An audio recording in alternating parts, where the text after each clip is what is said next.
addition to mentor and just all around beautiful human being, we get to sit down with the one and only, the one and only. I mean, really, like, I'm trying to think of what to call you, because you are a collage artist, but you're like more than, so I don't want to say like the one and only like collage art, like artist, creative, like, because you also make prints, you paint, like you kind of do a little bit of everything.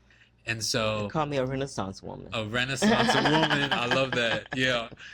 I yeah, it's crazy because I've known you for a couple years now. It's not a couple, it's been several. Yeah, probably. I Because mean, I knew you pre-pandemic, so I mean, you're probably like 2017, maybe I met you. So like almost coming up on a decade. That's pretty wild. yeah, well, I moved into Goldmart I moved into Goldmart in 2019. Mm-hmm. So that's when we met. Yeah. It's been 2019. Yeah. Yeah. That's crazy. That's still a long time. That is a long time. Yeah. Yeah. And yeah, I mean, so you are, I mean, one of the most successful practicing artists that I know. I mean, really just crushing it. You've got work all over the world. You show in Paris and, you know, of course, like New York, and then you've got the work in Luxembourg right now. And, Right. I mean, you're just like everywhere. In addition to that, I mean, you're at all the fairs, right? You're at Chicago Expo, you're at the Armory, you're at Miami Art Week. I think you did Freeze LA too. No. You haven't done Freeze? No. I mean, you are, and that's like the one you haven't done. You've done like everything. Yeah, well, it's because I have a gallery that believes in me. They love my work, and they have been successful with selling my work, and also placing my work in museums and really good top collection. Right. So I think that's why whenever opportunity comes about, Yeah. they show me. Yeah. You know, and I want to put a plug in right now. They're going to show me in a solo booth at the Armory Yeah. in a matter of a couple of weeks. Incredible. Yeah, so you have a gallery that believes in you, they will take you places. Yeah. And you also are this past current fellow. You're a Guggenheim fellow. I am. You just won the 2023. Guggenheim. Yeah. 2023. I mean, that's crazy. Yeah, I still can't believe it. I mean, it's still unbelievable. It hasn't settled in my spirit yet. I still can't believe that I'm a Guggenheim fellow. Yeah. Yeah. That's amazing. I know. It is amazing. God is good. I just can't believe it. Yeah. What's amazing, and you're one of my favorite, when we were like, we want to do this series on professional development so that people know like what avenues there are, because there's a lot of kids, I think, that graduate art school and then they try to make it and then they can't and then they quit. And so there's a lot of, I think art is so huge, and like what you can do, right? You can teach, you can curate, you could be an art critic, you could, you know, I think the paths that people tend to gravitate towards as like the more obvious ones are like, I'll teach, or like I'll try to, you know, have a studio practice, like I'll try to be like a full-time artist. But I feel like finding somebody who is successfully doing that at a high level and being able to talk to them about like, what does this take? How do I get there? Not everybody has access to those people. Not everybody knows you, and you don't let just random people run up in the studio and start asking you questions. No, I don't. So having these videos and you know, once we were able to like get the grant and we were like, we're gonna make this video series, you were like top on my list, where I was like, I've got to I got to sit down with Evita. Evita is, because I saw it. You know what I'm saying? Yeah. Like I saw the come up, and I saw everything, and I mean, it just kept going, and I was like, she's still crushing it. Because when we met, I was selling out of my studio. That's what I was doing. Yeah. I was selling my own work. I had a gallery that was basically repping me in Maryland, and I had been with them for 20 years, but it's not, you know, that gallery doesn't do the fairs.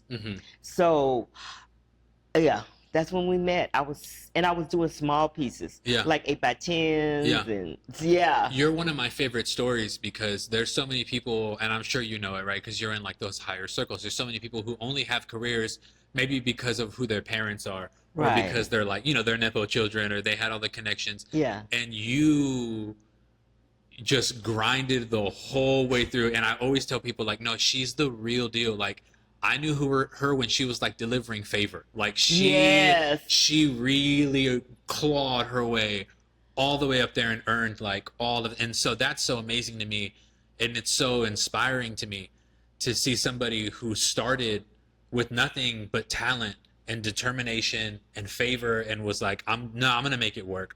And Yeah. like you had this intense belief in yourself, and you had this attitude that I've never seen in anybody else to the degree that you have it, which is like, I'm gonna do what it takes, Mm-hmm. and I'm gonna make it happen.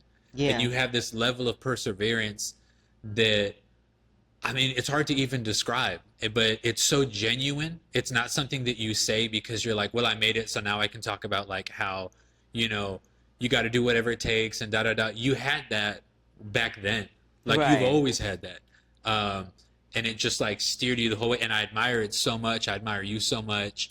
And I mean, it's one of the reasons that I try to, like, I'll, if I'm ever feeling discouraged because I'm blessed to have access to you, Uh-huh. I come in here and you just you being you, just inspire me. Just the way you are, the way you think, the way you speak. I'm like, you know what? Maybe I can do this. And then I walk back out of here. And I think it's so incredible. And so I'm wondering if you could talk to us about like where you started, how you started, and if there were, I guess just that before I don't want to throw a bunch of questions at you at once, but like maybe if you could just tell us like how you started. Well, I guess when I was able to understand what I wanted to do with my life, and I graduated high school, I always wanted to be an artist, but I took the graphic design, and I graduated in 1984, so there were not computers. It was a different way, it was not like it is now. We didn't have internet, we didn't have home computers. There's no Instagram. It was no Instagram, none of that. So I didn't really know the road. So for a long time, I didn't even do art. I got married. I worked for a children's home. I did all kinds of different things. Yeah, you were a chef, a really great chef. I was a chef. Yeah. I was a chef for 15 years. I was a chef. Wow. But I came to Dallas, and I still, I was chefing in Dallas and everything. And then some church members told me that they were opening up a gallery. And I said, well, I'm an artist. And they said, well, let me see some of your stuff. I went home and I did some work. Yeah. I hadn't drawn, I hadn't did anything for years. Yeah. But I did some, and they liked it. And then they took me over to this other artist's place, and he liked it. And that's where it started. Yeah. But it was a whole different other style. I was like doing impressionism and just drawing and things like that. But it didn't really happen until I had a dream. I had a dream that an angel came to my door and gave me a book of sketches, and they were totally different than what I was doing, my style. And he said, if you do this, you will be successful.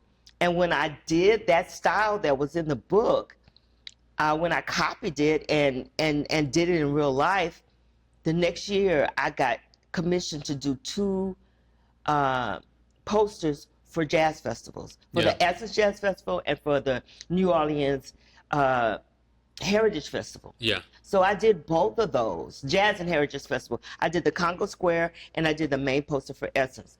And then it still was a struggle. People were still getting to not really know who I am, but I just clawed my way up, like you say. Mm-hmm. And it didn't really happen until Instagram. Yeah. Instagram was like, I would say, my saving grace. Yeah. I got on Instagram and started showing my work on Instagram, and people started texting me, DMing me on Instagram that they want to buy my work. Mm-hmm. And the rest is history. Yeah.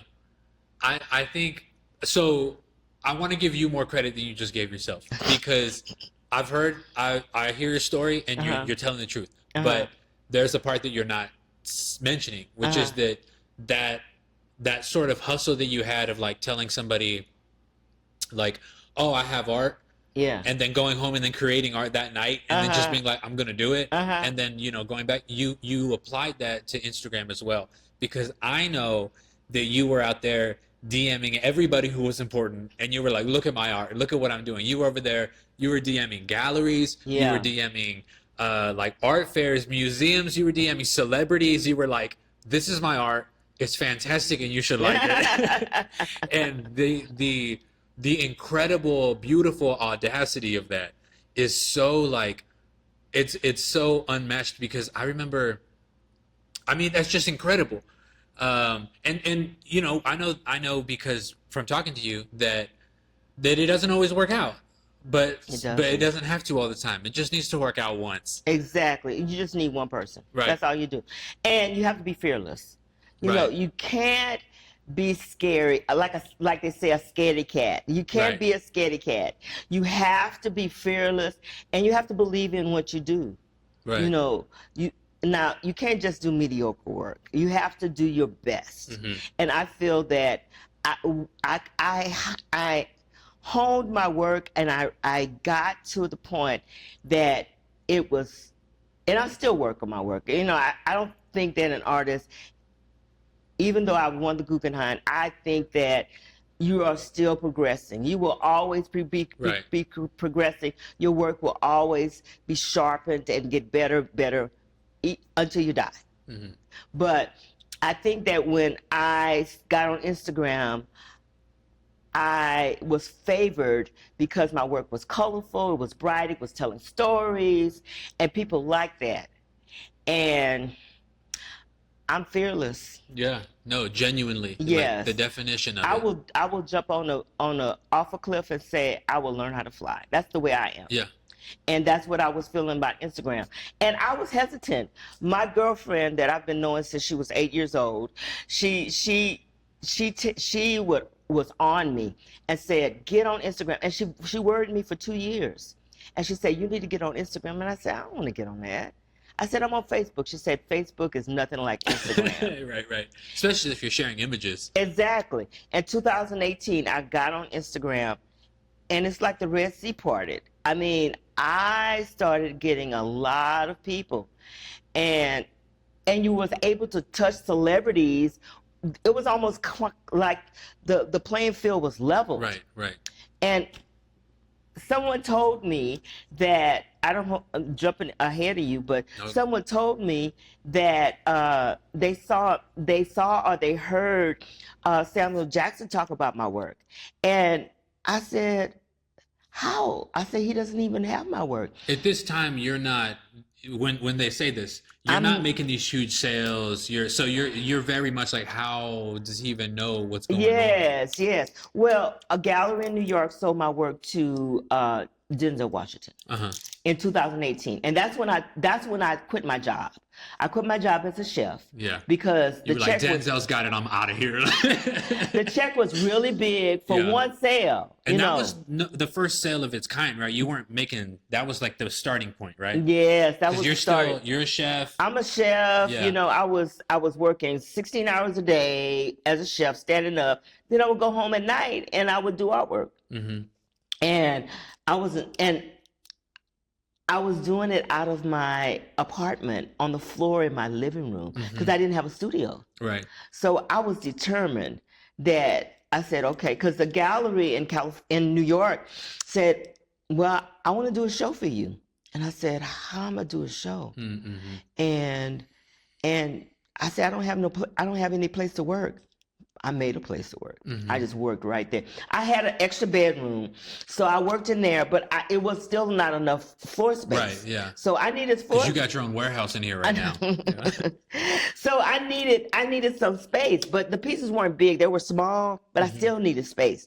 So I did this artwork. I sent it to New York, and she said, well, I am going to see someone, and she wouldn't tell me. Right. And she said, they're going to come to my gallery, and we'll see how it goes. And I said, okay. And I was working as a chef at this vegan restaurant, and she called me that Sunday, and she said, well, they just left, and the person bought 8 pieces. Wow. And their name was Denzel Washington. Oh, my God. And I said, are you serious? And she said, yes, it was. And so that went on. And then when so you get that phone call and you go to your boss and you're like, I quit, I'm out of here. I did. Yeah, that's amazing. I did. I gave my 2 weeks notice, and I said I was gone. I was done. And then the following week, I was looking for a studio. I said, I got this money, I could have a studio now.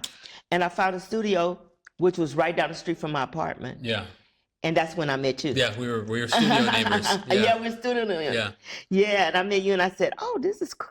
He's cool. He does printmaking. And I did printmaking in 2008 at a community college. And I said, ooh, maybe I could do printmaking again. I got all excited and stuff. Yeah. And I said, oh, he's cool. I said, I think I'm going to make him my son. Yeah. Here we are. And here we are. So that, the sale with Denzel Washington happens. And then through that, Samuel L. Jackson gets... Well, my collector said that she heard him mention my name on an interview. And I said, well, why would he mention? And I didn't put the two together. Right. Until, and me being bold as I am. Right.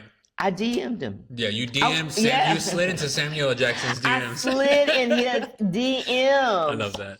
Because I looked at his page and I said, nah, he doesn't do his, he doesn't have anybody doing his page. He does it himself. He was in a barbershop doing selfies. Right. And I said, this man does it himself. So I slid, and he answered me back 24 hours later. Wow. And he said, yeah, I know about your work. I'm a fan. He said, I seen your work at the Washingtons. I said, yes. And now one of my pieces lives in his home. Yeah. But okay, so again, I'm just going to keep hyping you up a little bit, because a lot of people would have taken that and been like, cool, and maybe just screenshot it.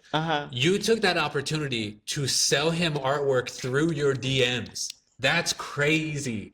That you were like, oh, so you're a fan of it, you want to buy it. And you sold him art through the DMs. I did. And not only that, you added a condition to the sale that he send you a picture of him with the artwork. And then you had this picture, and then you had this content. And so you're thinking of all of this stuff, and it's just like your mind is working in this, like, it's like your mind never stops hustling. And you do so many things that I think other people are like scared of doing or don't have the boldness to do. And just like walk me through that. Like, what are you thinking? I have a great friend. He's also my social media manager. And me and him met when I was doing retail, because I worked retail too. I worked at a cosmetic company, and he kind of guides me and tells me what to do as well. I mean, I'm fearless, I'm bold, but he does this for a living. So he tells me, Evita, you need to do this, you need to do that. Because when I heard that Samuel Jackson mentioned me, we stayed up all night trying to figure out, we was looking for the video, we was looking for the interview, and we couldn't find it. And he said, well, you need to contact possibly his agent. And I said, I'm not going to do that. Right. I said, I'm just going to slide in his DMs. Right. And he said, go ahead. And then he asked me, he said, be sure to ask him for a photo with him and his work. And I said, okay, I will. And he said, sure. Yeah. So. And what does that opportunity do for you?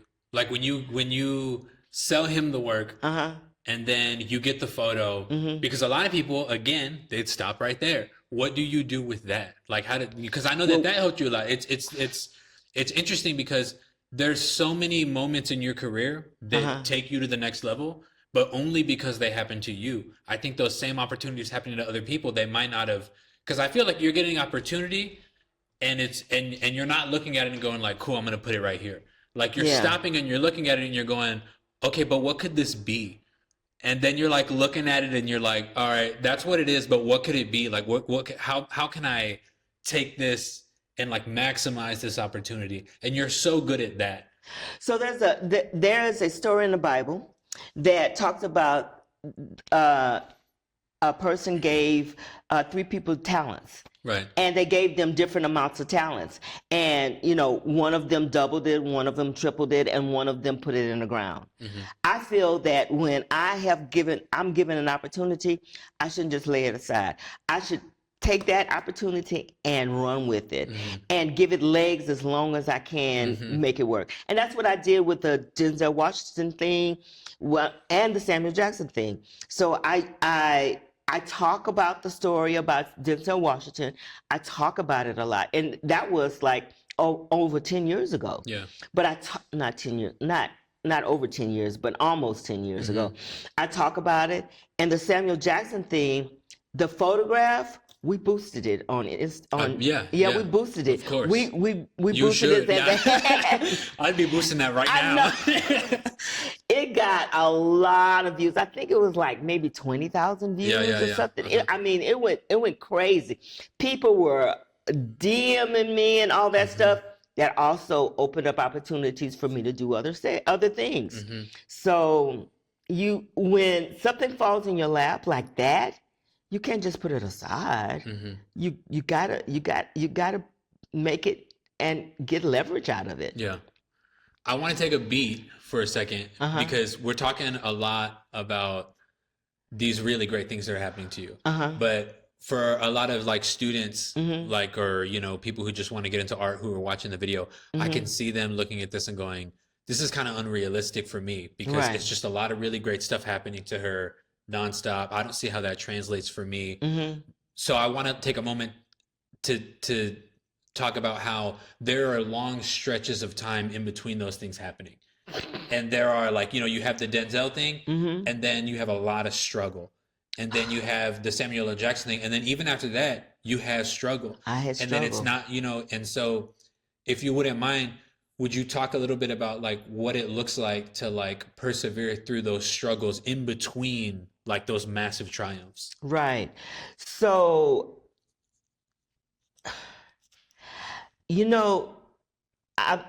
the internet, Instagram, really, I have to say that again, it was my saving grace, because even though I was struggling, I was selling on Instagram. I was selling my work on Instagram. Now, the Denzel Washington thing happened, and then for a while, I went and got my own studio, and I was just trying to figure out. I said, okay, my studio is going to cost $500 a month, and then I have my rent. Can I pay for both of those? I did, but I was DMing people on Instagram. Right.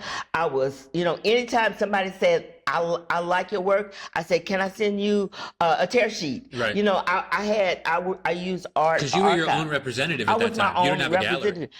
I had a gallery in Maryland, right, but they didn't do fairs and stuff. So, right. And I had been with them for a long time. Right. And they sold a lot of my work, but they wasn't, not at a volume that you could survive. Not at the volume that I could survive. Yeah. Yeah. So I was hustling. I was sending out. And then I was telling other people, I was calling people on the phone that had bought my work in the Dallas area. You want to come, you want to bring some friends over to see my work?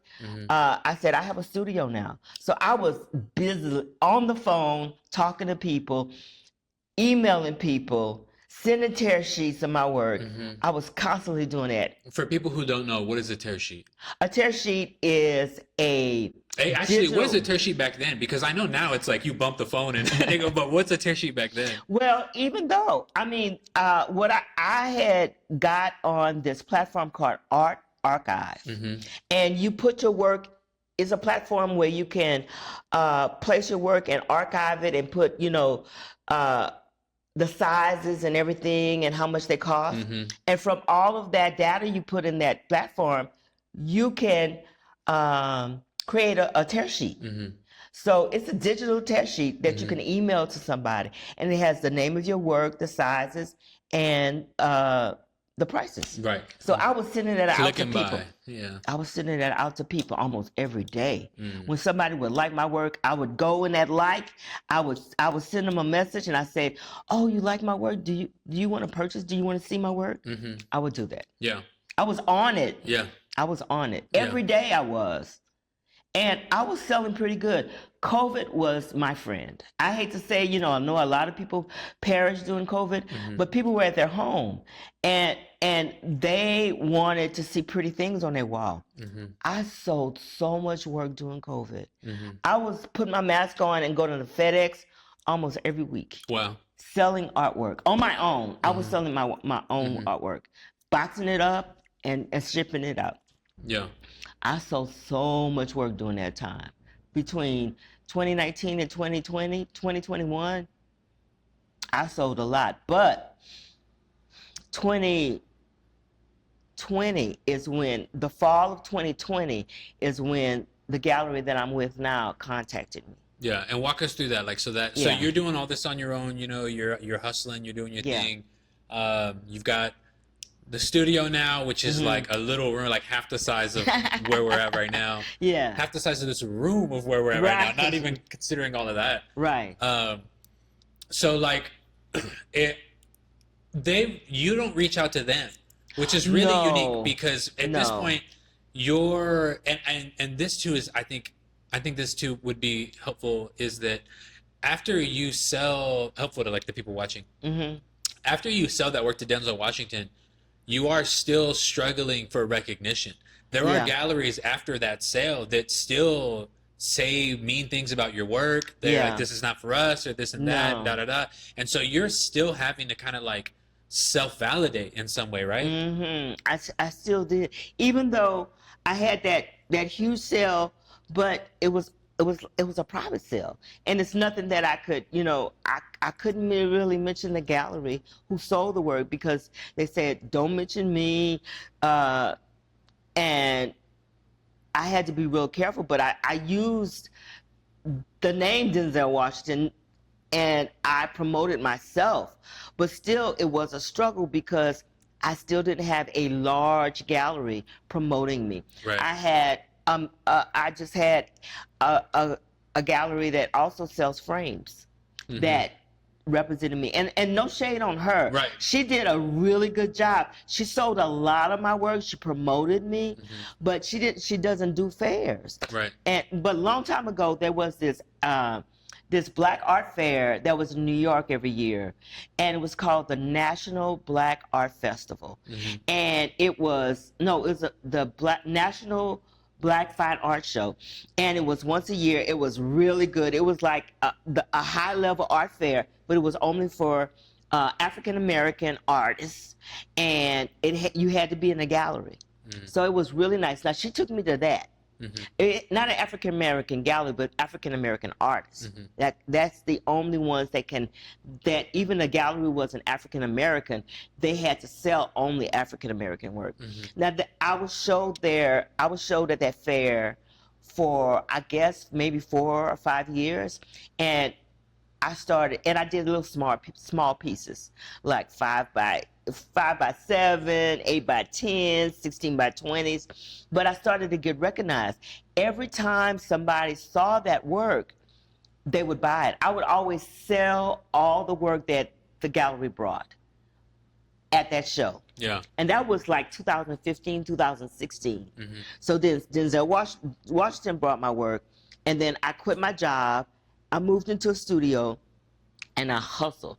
I said, I have to make my rent, and I have to make my rent for my studio. So I'm going to make it happen. Right. And I still did favor for a little bit. So I still... you have this attitude of whatever it takes. You have to have whatever it takes. I've met young artists that said, I don't want to work. I don't want to have another job. And they're struggling. No, you can't do that. You have to do whatever it takes. If you have to go work part-time, if you have to go and clean toilets, whatever you have to do it. Right. Because if you want to do artwork, it will come. If your work is good, it will come. But you have to do something that will take care of your physical needs until that time comes. Yeah. I remember we were having a conversation once, and you were telling me that you just always made it work, even when like you didn't see how it was possible, and sometimes you still don't even understand it, because you had told me once, and I hope you don't mind me sharing this, that that you looked at what you made one year, Uh-huh. and then you looked at all your bills, and you were like, I don't know how I didn't get evicted. I I don't, didn't, yeah, on paper, I yeah. didn't make enough, No, I did. but all my needs were taken care of. Everything was provided for, and I'm here. Yeah. And like, I think that that's just so, I mean, yeah, I don't, I could, honestly, I could say that all day, just how inspiring you are to me. And still to this day, I don't know how I made it because I said, how did I do this? Mm-hmm. Because, and I remember one year that I had to go and take a job in Houston, and I didn't even do artwork that whole year. Wow. Because I was driving back and forth. I had an apartment in Dallas because I didn't want to let that go, but I had to work in Houston. So I was going back and forth, and I didn't even do artwork for a whole year. And I was talking to a friend of mine, and we hadn't seen each other in a long time, and he said, the last time me and you sat down, he said, you wasn't really doing artwork. I said, I know.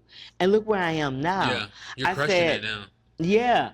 That's when the gallery in New York called me out of the blue and said, I need some work from you. I said, okay. I didn't have any space. I had a little space that was the size of a closet in this, where I was staying during that time. And she said, I need some work. I did it. I know I came home on a weekend.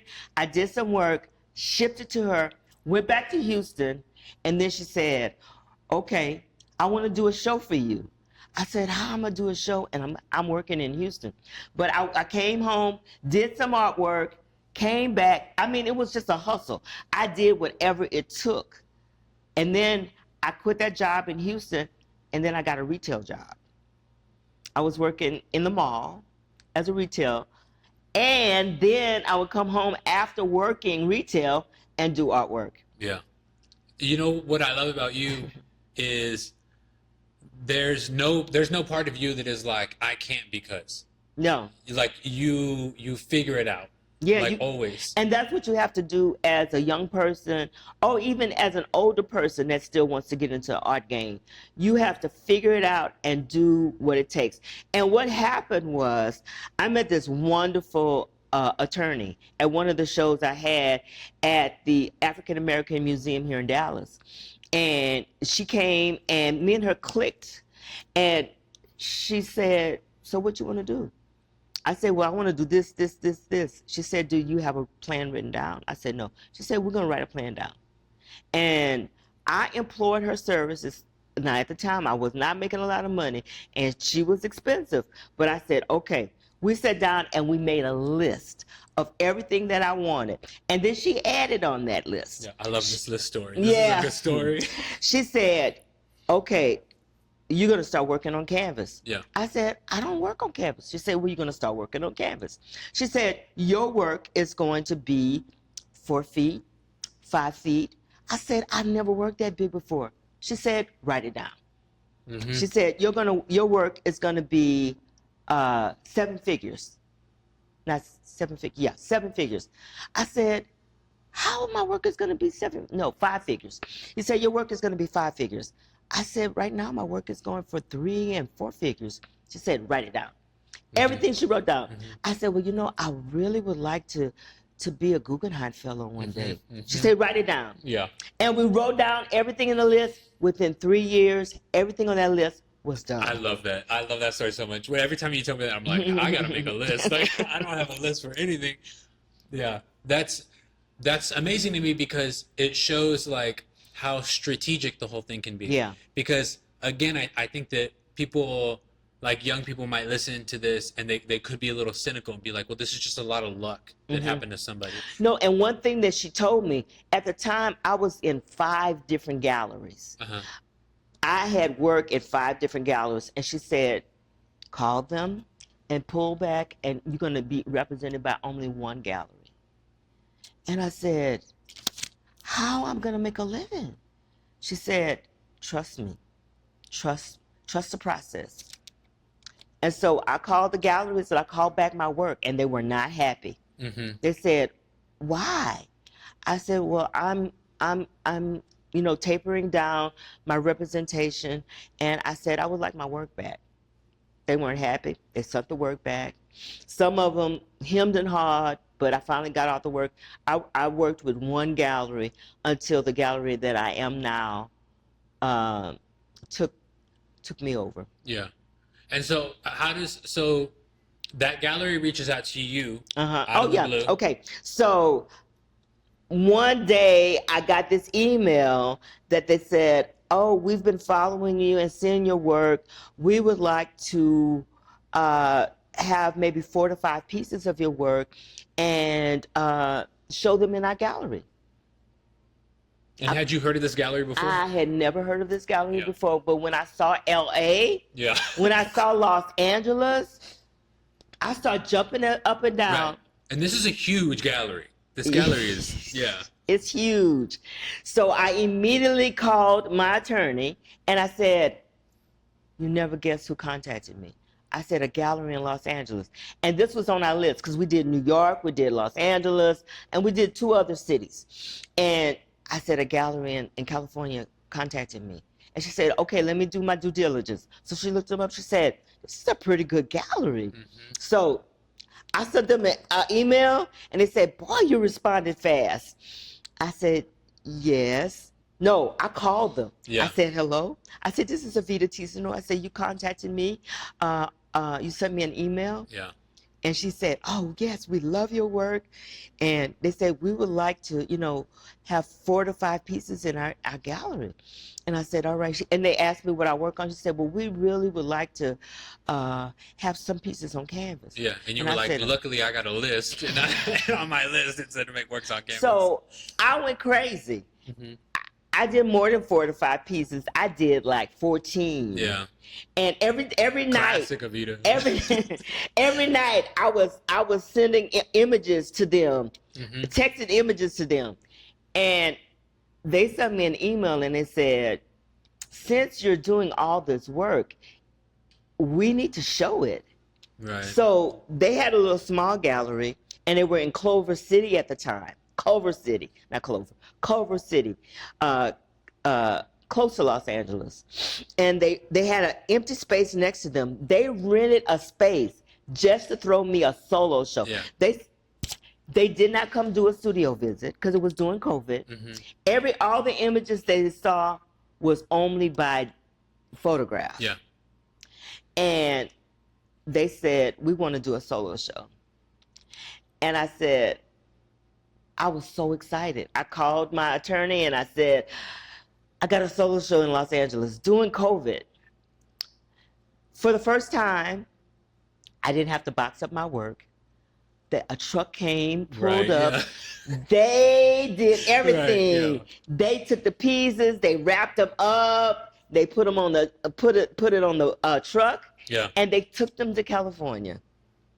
And I got 3.5 weeks later, they called me, and one of the partners said, "Well, we started painting the gallery to get ready for your show, and the paint is not dry yet, and 75% of the show is sold out." Wow. I said, "What? How?" They said, "Everybody loves your work, Evita." Mm-hmm. So we didn't do a formal opening reception because it was during COVID, but we did a closing reception. And I went down there with my social media manager, and the day of the closing, the last 3 pieces sold. So it was a sold-out show. Yeah, incredible. My first LA show. LA show. Yeah, sold out. Sold out. Yeah. Yeah. And what's crazy is that you didn't change the work. This is the same work that the galleries that you approached passed on. Exactly. That they were like, "This is not good." No. It's the same work. You didn't change it. I didn't change it, but it was the same work. But they didn't appreciate my story. I was told that it looked like greeting card. It looked like I could illustrate children's books, and your work is not fine art. It's more illustrative. I heard all of those things. Mm-hmm. And what's so funny is that after my success, several of the galleries came back and they asked me. Right. Yeah, I know. And I said, "No, I'm happy where I am." Yeah, you said, "I'm good." I'm good. I'm good. I'm good. I love that. Yeah, I'm good. And not throwing shade on them. Right. I guess at the time they did not receive my work, but I've been with my gallery for 5 years, and they've been selling my work continuously. I'm able to be in a 1,500 square foot studio. 2 years ago, I bought a house. My first house I bought on my own, and the rest is history. Yeah. Yeah. Yeah. That's so incredible. And I think, yeah, I mean, it's so, one, it's just so epic and like in itself, but I think that it's also like a massive testament to like your belief in yourself and your hustle and just what those two things can do paired together. That intense hustle of I'm going to figure it out and I'm going to make it work, paired with the I believe in what I'm doing. And if you don't see it, it's not a problem with the work. It's you lack vision. And I'm going to find the person who's looking for me. And then we're going to work together and we're going to make this thing happen. And the very essence of the dream that I had, I said, God would not give me a dream like I had and leave me in the middle of the water. He gave me this dream to totally change the style that I was doing, to embark on a whole new media, because I never did collage. I didn't know what I was doing. I was experimenting. The first collages were terrible, I feel. I used handmade paper that I bought from the store. They started to fade, and things like that. Not until I went to the junior college and started doing printmaking, and I said, wow, I could print my own paper. I could color my own paper. That's when the creative process really started to manifest. And I started painting my own paper, and that's all I do now. I don't buy any paper. I paint all my paper. Yeah. And I think that it was a gradual, it was like a puzzle that went on for a couple of years that I had to put together. I put in a couple of puzzles to start to come together, and then it made the picture. Yeah. And even though when I bought my own paper, I sold a lot of those too, because I had a little studio in another part of town, and I did my show, and I almost sold out. I sold, I think, like 20 pieces that first day, and it was great. But it was more decorative, and it was all store-bought paper, but I continued. And then somebody told me, "Oh, your work is too decorative. You need to have a story." And I said, "Okay." And so I talked to somebody that I believed in, and I said, "Do you think my work is too decorative?" And they said, "Yeah, it's not really fine art." And I said, "What can I do?" They said, "Tell a story. Tell a story about your childhood. Tell a story about your family." Boom. I started doing works about my family. And that's when the Red Sea parted. That's when it parted. So you have to be open to criticism. You can't believe that you have made it. I know some young people believe that my work is the best thing alive, but you have to be open to criticism.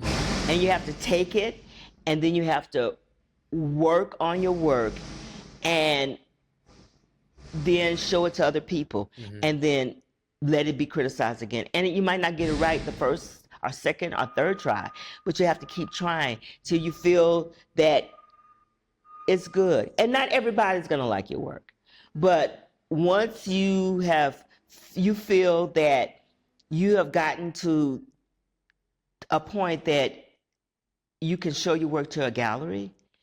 And you can't have just 1 and 2 pieces. Right. You have to have a body of work. You have to have at least 20. And it has to be consistent. You have to have a consistent body of work. One that tells a story. One that has a theme. Because I have met artists, and they're all over the place. They have abstract, and they have this piece that doesn't look like this piece. You can't have that. I know you're an artist, and I know you can do anything. You could paint, you could sculpt, you could do anything. But for the first time you show your portfolio to a gallery, you have to be consistent. You have to have a cohesive body of work. Yeah. Can I ask you some Evita professional artist questions? Yes. So one thing that I really admire about you, and that I think contributes heavily to your success, is that you're very good with money. Yeah. And like I've come in here and told you like I just made this giant sale, Mm-hmm. and then you're like congratulations, and then I come back next month and I'm like I'm broke, and you're like Mm-hmm. where did all your money go? And I'm like I spent it, and then you were like well this much needs to go here, this much Mm-hmm. needs to go here, and I think that um, can briefly talk about how important finances are for people who are like I want to go into art full time, like, and how you really, because you treat your practice like a business because it is a Yeah. business. um and I guess just like talk about that if you could. But that's why a lot of artists and a lot of artists don't like young artists that I talk to. Oh, they said, oh, I don't want to think about it. I don't want to think about the financial part. I don't want to uh, have an accountant. I don't want to have. You have to pay taxes. Mm-hmm. You have to have a savings. You have to have at least 6 months of savings just in case you have a dry spell. Mm-hmm. You have to think about those things. You have to put things in order. You have to put money aside. You have to have a budget. You have to do those things, or you're going to be left and you're going to be hustling. Yeah, when you build a budget, what is, because I could see somebody going like okay I want to build a budget. Uh-huh. What goes in that budget? How do I do that, Well, you have to figure out all your bills. Mm-hmm. So that's everything from like studio to phone to like Your phone, your groceries, your rent. Because if you stay in your studio, now you have one rent. But if you have two rents, you have your studio and the place you live, you have to have money for both of those. So you have to sit down and write out all the bills that you have. Mm-hmm. Your internet, everything. the travel for the show The you're going to travel- go to in New York. Exactly. Art supplies. Art supplies. Yes. Packing materials. Packing material. You have to have all of that. You have to write all of those things down. And then you have to say, I'm going to take this monthly supply that I have and I'm going to start putting money aside because I have to have 6 months of this in savings. Mm-hmm. So say your expenses is $3,000 a month. You have to have $18,000 in savings that you don't touch. Mm-hmm. And so if you have a dry spell, you'll have that money. Mm-hmm. Yeah. And so you know what your budget is. And so it's $3,000. You don't go out and eat. You don't go drinking with your friends and spend, $500. You don't go buy a designer purse. You don't do all those things. You stick to that budget. Mm-hmm. And that's the way it should be. And you won't never have a problem. Mm-hmm. Yeah. Yeah. I think that, yeah, that's so huge because there are so many times that, like me personally, I'm in my studio and I'm stressed Mm-hmm. and I'm like, oh my gosh, like, I don't know how I'm going to like pay for this or pay Right. for that. Or like, I got a studio assistant and I'm like, how am I going to pay them? And, Mhm. you're trying to figure all this out. Mm-hmm. And then you have this like really sad moment where you're like, I had enough money for all of this. Mm-hmm. I just blew it all. You blew it all. And you don't, if you make a budget, you know where all your money is going. Mhm. You don't know, you don't wake up and you say, where did all the money go? What did I spend it on? And then you go through your bank account and you said, why did I spend that? Right. You have to go back and look Mhm. at what you spent the money on. Mhm. And then you go, if I had a budget, I wouldn't have done that. I would Right. have known that this goes here and this goes there, and I don't have that money to play with. Mhm. I need to realize that they might have there might have a dry spell, Mhm. and that's what you have to do. You have to have discipline, Mhm. and it's hard. Mhm. It's hard when you have all this money at once, and you want to go out and party. You want to go out and buy things, but you have to be disciplined because it will not always be spring and summer. Yeah. Sometimes you're gonna have winter. Yeah. You sent me a Bible verse one time Yeah. that said it's better to have self-control than to rule a city. Exactly. Mhm. And you have to have self-control Yeah. because it will not always be spring and summer. Hmm. Yeah. It's gonna be cold and it's gonna be desolate and you're gonna Yeah. be rummaging around. Yeah. Yeah. Yeah. I feel that. I wish I didn't, but I feel that. Because I remember so I don't want to say how many pieces I sell a year, but I sell pretty much. But one year I sold half the amount the gallery usually sells. And it was a struggle. Mhm. I mean, I had the money, but still I said, oh my goodness, what about if this continues? Right. But I'm How long is glad. this gonna last? Yeah, how long this is gonna last? But I'm glad that I had enough money in my savings that I was able to rely on, because if I didn't, I would have been in trouble. Yeah. Yeah, and that's when it comes on to having that 6 months in savings just to protect you. Yeah. Yeah. And these, and it's amazing because again, you've always been this way. So I think you were, even when you weren't, because now you're selling artwork like crazy. You're crushing six figures easily and Yeah. on art sales. Yeah. But you were thinking this way when we first met, and you're like delivering favor. You're delivering favor because you're aware of how much you need to raise. Exactly. So you're like, well, I know I need to supplement that income somewhere. So if I can't make those sales, let me go out and do this. Let me go out and do what I need to do. Exactly. And that really never left. And I think that that really contributed to like the long-term success of your career, is like that discipline. And yeah, and you have to always live below your means. Yeah. You have to always, you can't always flaunt. I don't know why I said yeah, like I'm doing that. Yeah. You I have hear to you. always, Yeah. because it's going to come to a point. You might not always have gravy. Right. You might just have rice. Right. You might not have rice and gravy. Yeah. So you have to realize that sometimes you're not going to have sales all the time. Right. The gallery that's representing you might close down. Right. And then you're going to have to hustle to find another gallery. You never know. Yeah. And in this economy right now, a lot of people are not buying artwork. No, yeah, my sales are weak. Yeah. Very weak. And then I got to figure out like, how am I going to diversify this income? Exactly. Do I start selling t-shirts? Do I start doing this? Like, what do I start doing? Maybe I'll sell a book. Like, let me figure something out. But what my advice to you and to other people is to always be consistent. Don't wait until you're feeling stressed. Always, every month, do a little extra. Every month, do a little extra. Because I'm always thinking about, okay, what should I do extra? So I'm thinking about crypto. I'm thinking about, just for me, because I'm not young. I'm 65. And so I'm saying, okay, I need other streams of income. The art is good, but what about if something happens? Because some major art galleries have closed. And not saying that my gallery is going to close, but you never know. Right. You don't know what's going on. You never know what happened. You don't know how people are going to hold back during this time, because this is kind of chaotic times we live in. You have to always thinking about diversifying. Not cheaping your artwork. Like not doing things that you don't want to do with your artwork. So diversify. Right. Get in the stock game. Get into this. Get a part-time job if you have to. Yeah. Yeah. Do whatever it takes. I tell people now, yeah, I'm a Guggenheim winner, but if the art sales go down, I will get another job. I will go back into the kitchen and do chef work if I have to. Right. I'm not too proud. Never be too proud. You have to always be humble. Yeah. Yeah.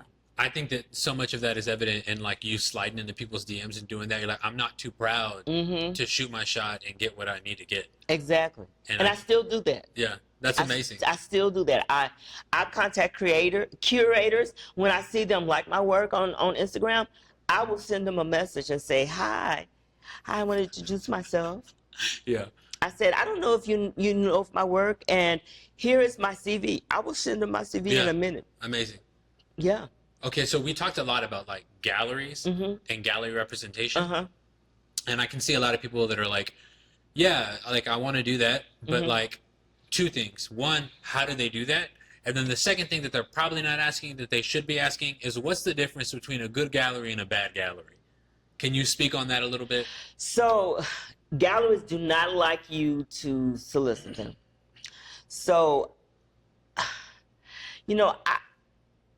I was fortunate enough that even the gallery that I was with before this one saw me at a art festival. Now, this was not an art fair, it was an art festival that I had my own booth. So I always have been approached by galleries. But now there's Instagram and there's, and galleries don't like to be solicited. So I would tell people that want the galleries to get into galleries, if there's a call, like an opportunity. Right. Like an open call thing. Yeah, like an open call or something. Apply for that open call. Look for open calls. Do a residency, because people come by, different curators, studio visits. Invite people. Yeah, do an open studio in your hometown. And if you don't have a place, rent a place. Or if you have a friend that has a studio, ask them if you can hang your work up in their studio. Hustle, do it. Yeah. I've had many other artists that came to me and said, "Oh, can I hang some work up in your studio?" And I couldn't do it because I didn't have the insurance at the time. But that's what I would do. I would tell them, to don't be scared. Just continue. Go to art shows. Yeah, and go to the openings. Yeah, go to the openings. Know and what talk. they look like, meet them. And network. Network. I'm not telling you to bring your portfolio and show your work. Don't do that. Please don't do that. Don't do that. Don't do that. Don't do that. But go and network. Meet the people. Meet people that are movers and shakers in the art world in your city. Yeah. And they want to meet you. They want to meet artists. And connect with them and tell them, well, I'm a local artist here in town, and I would like to connect you. Ask them for their business card. So recently, I want to be in this collection here in Dallas, and I'm not going to mention the name, but we were at a party, and I went up to the founder, the person that has this collection. I went over to their house and saw their collection. And then they recognized me at the party. And I went, "Hey, how you doing?" I said, "I'm an artist and I'm a Guggenheim winner as well." And I said, "Do you mind looking at my work on my phone?" I showed them my work on my phone. And I don't know what's going to come about that, but I did that recently. Yeah, you're still hustling. I'm still hustling. Yeah. So you have to be bold. Yes. You have to go up to people. And, don't just wait and send it to them. Show them. Ask them. Or ask them if they have some time for them to look at your artwork or even come by your studio. Yeah. I took that from you. And after you were telling me, I'm just DMing people. Yeah. I was like, maybe I should DM people. I got studio visits with curators at major museums that acquired work out of my studio through a DM. Through That's just awesome. I'm sorry, I moved this table. Through just from what you said, I was like, well, exactly. And it was like after that, after I DM'd them and I was like, "Hey, I'm Ben, I'm an artist." And what's great about DMing is that I can say I'm an artist, I want you to come by the studio. They can just click and then immediately see all the work. If your Instagram is professional. Exactly. And then they can look, and then from there they're like, "Yeah, let's do it." And they would just show up, we talk, and I wouldn't, really pressure to buy anything because the goal is really to just get them in there. But I remember specifically with the Eamon Carter, when they came out to the museum, they left with 4 pieces. Wow. Big pieces. And wow. I wasn't they were we were just coming to see the work. Exactly. And so he's there, and then it was just I want these. And That's I was awesome. Okay. Even then, just thinking cool, yeah, it's something he's saying. And then he was Exactly. we're going to drop the paperwork. We're going to do the, but DMing people, it's the same thing with the Modern. They only came out to the studio. It was DM, everything. Exactly. And after that, I realized I'm not asking them to do anything weird. No. They're curators. It's their job to do studio visits. Exactly. It's their job to visit artists and know artists. We're helping them out, really, by just being hey, come. And if they don't want to see it, they don't want to see it. But it's not I'm asking them to do something strange. We're just helping them do their job. Exactly. And that really shifted my mindset around it. It was oh, this is not weird at all. No. And it's not like you're soliciting a gallery. You're talking to curators. Right. You're talking to museums, and they need new work, fresh work, so they can keep their museum afloat, so they have fresh exhibits. And they're required to buy a certain amount of work a year. So you're helping them out. Yeah. I was talking to a friend of mine, Natalie. She's been a gallerist her whole life. And I was with we were at this workshop, and somebody asked how do I get my work into a gallery? And she was like, well, the easiest thing you do is just come to the gallery, come to a reception. And she was like, there's so many people that are that gallery is never going to show my work and da da da. She's like, we don't know you. We don't know you exist. I've never seen you.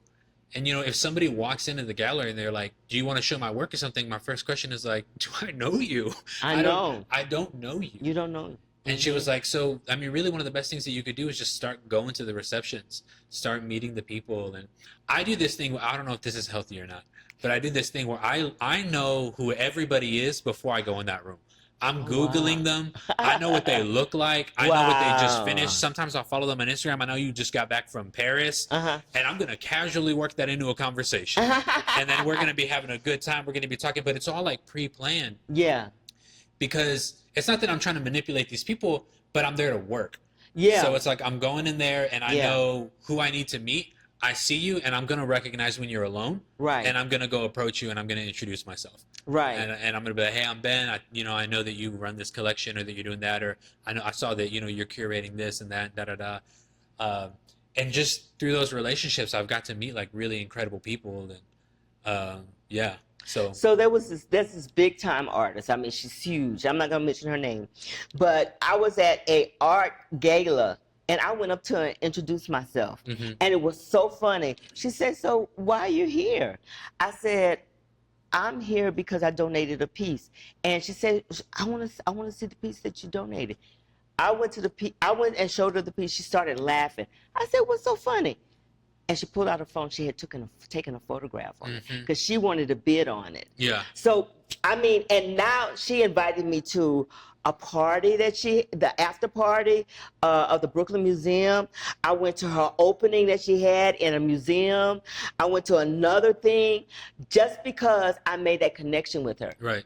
So you have to be fearless. Right. You have to go up to strangers and introduce yourself. All they could say is no. Right. So worst they could say. Yeah. They're not going to hit you. No. They're not going to beat you up or anything. Right. So why are you scared? Yeah. So yes, all of this is wonderful, right? Okay. And I want to talk about, for me, I think one of the hardest things, or not hardest things, but one of the most important things to hammer home to these kids is not all opportunity is good opportunity. Yeah. And not all of these galleries that want to represent your work are worth showing with. A lot of them, like some of these galleries do not earn their 50%. They're just taking it from you. They're just taking it from you. Have to do homework on these galleries. You need to find out what shows they do, who they show, and go talk to the other artists. Oh, yeah. Talk to the artists that they're showing. What are they doing for you? What they're doing for you. How long you've been with them. How do they make you feel? Have they been, are they late paying you? That's really important. Are they late paying you? It's if huge. They're late, that's huge. Yeah. You find out who, because they're on they are, you go to their roster and you look at the names and send them, everybody's email. They are their own Instagram.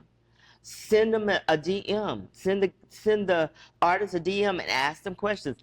Artists are willing to share. A lot of artists are willing to share. Yeah. And you find out about this. Also find out how long they've been in existence.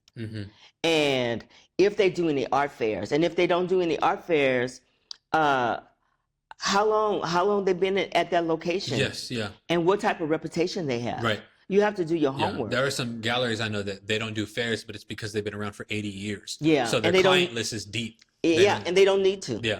Yeah. But there's some that don't do it because they're like, that's too expensive. Exactly. And this and that. And then really what they're saying is they just don't want to invest in you or this or anything like that. And exactly. Yeah.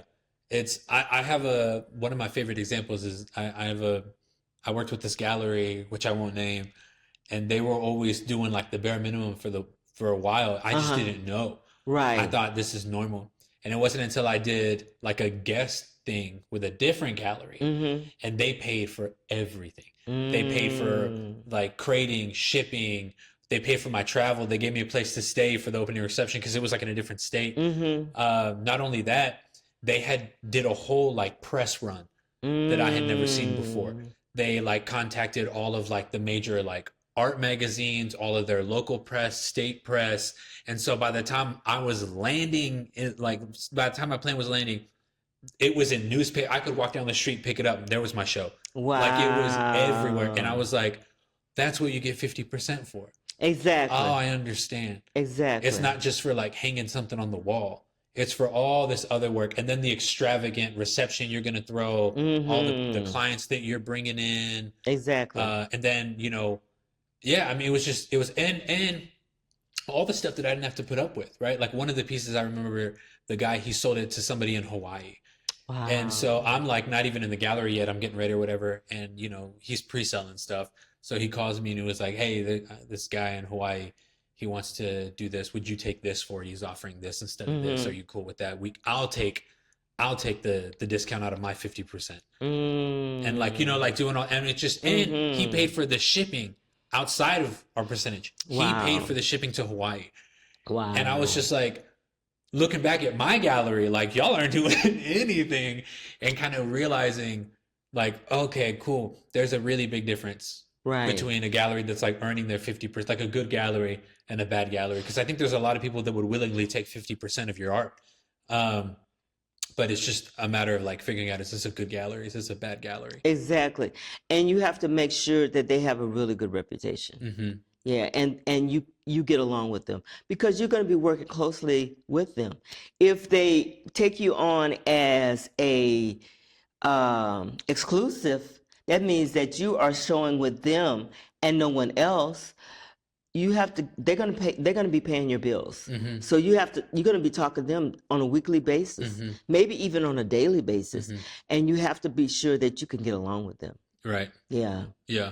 I I wonder, like, well, no, now we're getting into the weeds. We can edit that out because I was gonna say, like, talk about the difference between, like, because I've seen like 1 year contracts, 3 year contracts and stuff like that, Mm-hmm. but I don't think they need to know all that yet. Yeah.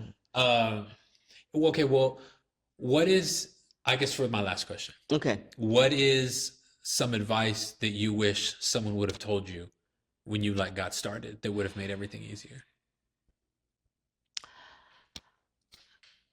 I don't really have. I'm trying to think because my attorney covered a lot of stuff. Mm-hmm. She gave me. I mean, we would meet weekly, and she would all the stuff she told me. It armed me for several years. I still am learning from leaning on the stuff that she told me 5 years ago. But she covered everything. Um, the one thing that I wish that I would have done earlier is, and I didn't have any control, is to show internationally. Mm. Yeah, because I've been in the game for 5 years, and I think that I should have had a little more international exposure than I have now. But that's about the only thing. My life has been almost like a fantasy. Mm-hmm. I still can't believe it. I wake up and I say, "Is this really real?" Mm-hmm. And when I come here to my studio, I said, "I've been here for 4 years. I can't believe it. I'm going into my 5th year in the studio. I've been 5 years with the gallery that I am now. I did have a show I had 2 shows internationally. I had one in Italy and I had one in Luxembourg. Um, I am showing at the largest art fair in the United States, which is the Armory in New York.